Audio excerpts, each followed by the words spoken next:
Pasar Butung di Makassar, Sulawesi Selatan kini mulai ramai.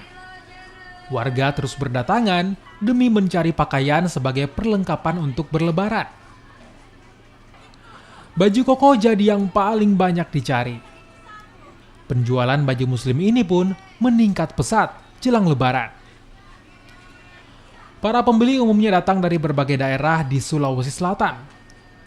Mereka membeli baju koko tak hanya untuk digunakan, tetapi juga untuk dijual kembali di daerah mereka. Tahun ini masih stabil harganya. Nah, Ibu sini cari apa, Bu? Perlengkapan lebaran, baju koko. Buat dijual apa buat pakai pribadi? Buat dijual. Hari saya lihat ini pengunjung dari daerah ya sudah luar biasa daripada hari-hari sebelumnya. Untuk hari ini ya kita bersyukur sekali karena sudah banyak pengunjung ini. Mulai pagi sampai sekarang ini. Selain baju koko, penjualan sajadah hingga songkok juga meningkat jelang lebaran.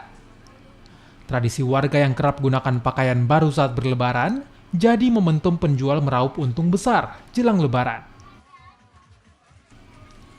Nila Rustam, Kompas TV, Makassar, Sulawesi Selatan.